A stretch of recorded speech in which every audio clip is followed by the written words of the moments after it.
Updates at pinakahuling mga usapin sa mundo ng palakasan. Atin ang pakinggan dito sa Ang Pilipinas Ngayon.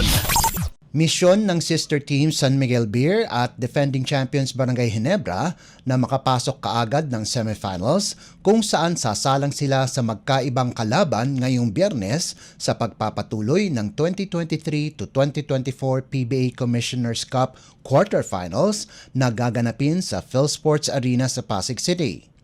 Armado ng twice-to-beat advantage, makakatapat ng number 2 Beermen ang Rain or Shine Elasto Painters sa hapon bago ang main game ng number 3 Gin Kings kontra sa Northport Batang Pier.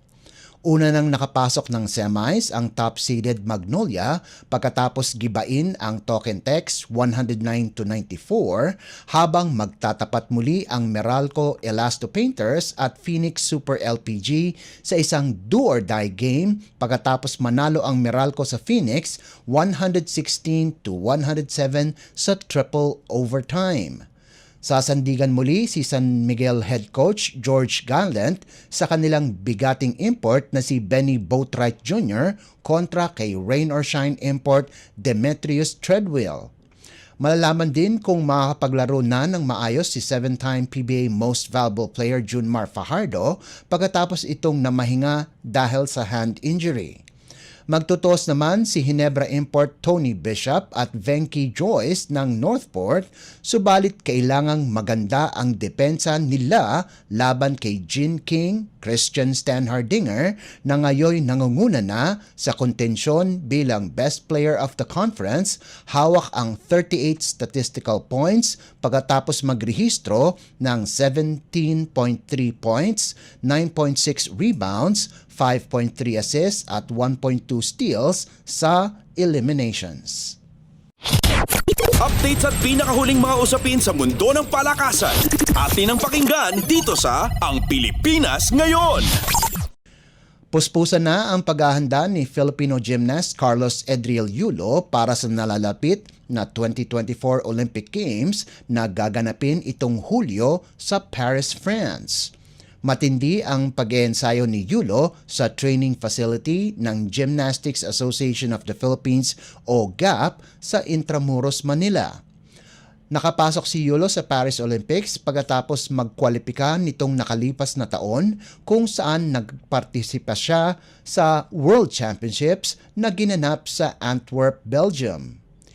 Bago ang Paris Olympics, lalahok si Yulo sa 3 international tournaments. Kasalukuyang hawak siya ng veteranong Japanese coach na si Tomoharu Sano na miyembro dati ng Japanese national team coaching staff.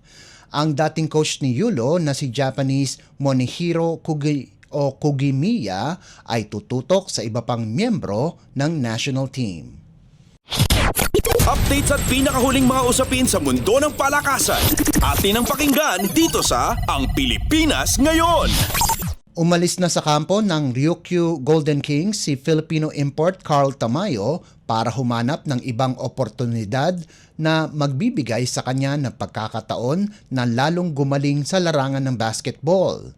Sa isang pahayag ng kanyang management na virtual playground, umaasa si Tamayo na maipakita ang kanyang kakayahan at mas malaki ang maiambag sa kanyang susunod na koponan. Ang 6'8" na si Tamayo ay nakakuha ng kampyonato sa Japan B-League noong siya'y isang rookie pa sa Ryukyu. Nakatakdang bumalik ang dating University of the Philippines o UP Fighting Maroon sa susunod na linggo pagkatapos payagan ng Golden Kings ang kanyang paglisan. Updates at pinakahuling mga usapin sa mundo ng palakasan. Atin ang pakinggan dito sa Ang Pilipinas Ngayon. At yan ang pinakahuling balita sa larangan ng palakasan. Para sa Radyo Pilipinas World Service, ito po si Leo Magpayo. Magandang araw. Updates at pinakahuling mga usapin sa mundo ng palakasan. Atin ang pakinggan dito sa Ang Pilipinas Ngayon.